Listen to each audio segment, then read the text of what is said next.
Di sini ada pertanyaan yang sudah saya rangkum, baik yang ada di Zoom, Bapak. Saya akan bacakan ya, Bapak. Ya, silakan. Baik, yang pertama, untuk kerangka KTI Nobel, apakah sama dengan PTK?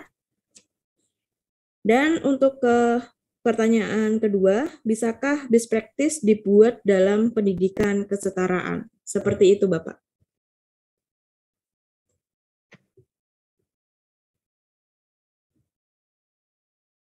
Mbak Susi, tolong yang kedua, Mbak Susi. Lingkungan kita agak bising sedikit nih. Oke, bisakah best practice dibuat dalam pendidikan kesetaraan? Oh iya. Oke. Baik, terima kasih atas pertanyaannya. Kami akan mencoba menjawab untuk kerangka KTI Nobel, apakah sama dengan PTK.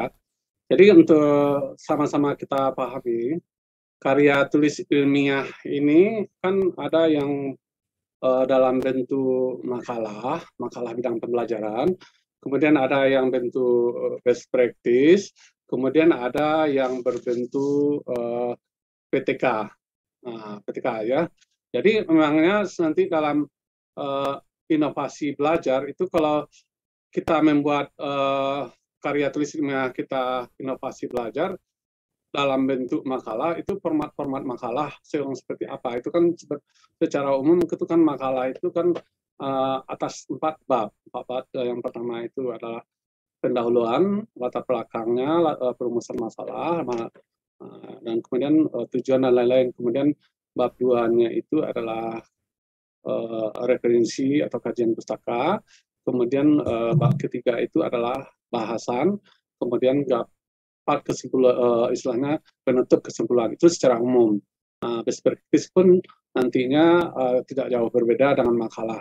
Cuma kalau nanti best practice untuk lomba-lomba itu biasanya panitia atau pelaksana lomba juga memberikan seperti itu, tidak berupa bab. Ada yang berupa bab 1, 2, 3, 4, ada juga yang langsung saja ada pendahuluannya, kemudian latar belakangnya, kemudian ada masalahnya, kemudian ada bahasan kesimpulan.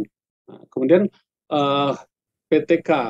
Jadi kalau PTK kita itu adalah penelitian tindakan kelas, apakah itu penelitian tindakan kelas yang biasa atau inovasi belajar, itu kan terdiri atas 5 bab. Bab yang pertama itu adalah pendahuluan, mulai latar belakang, kemudian nanti ada apa istilahnya, yang minimal itu rumusan masalah, tujuan, dan lanjutnya nanti. Kemudian bab 2-nya tentang kajian pustaka, ditambah nanti juga ada istilahnya selain kajian pustaka itu adalah penelitian relevan, dan kemudian ada kerangka pemikiran.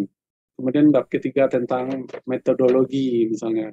Kemudian bab keempat tentang hasil penelitian dan bahasan. Kemudian bab kelima kesimpulan. Nah, jadi kalau nanti kita garis bawahi nanti KTI kita itu kita buat dalam bentuk apa? Apakah nanti dalam bentuk makalah, kita sesuaikan nanti kerangka makalahnya. Kalau kita membuat best practice, kita sesuaikan dengan konsep kerangka best practice-nya. Dan ketika kita buatkan dengan konsep ketikanya.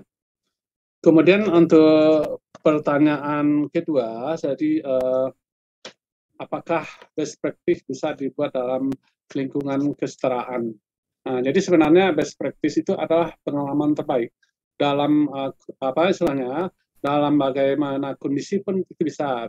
Apakah nanti dalam lingkungan kesetaraan yang seperti yang dimaksudkan, walaupun kami kurang penuh memahami, serasa pernah mendengar, itu bisa saja kita buat, karena itu memang ada pengalaman terbaik yang sewaktu-waktu istilahnya yang berdasarkan pengalaman kami mengikuti lomba-lomba nasional itu dari tingkat PAUD, SD, apakah nanti juga istilah luar biasa sekolah, misalnya pendidikan kesetaraan ada istilahnya pengalaman terbaik. Jadi pengalaman terbaik itu memang bisa saja nanti secara inti itu ada pengalaman terbaik itu membawa kondisi, ada perubahan kondisi sebelumnya begini dan kondisi sebelumnya istilahnya lebih baik, adanya kondisi yang lebih baik daripada kondisi yang awal.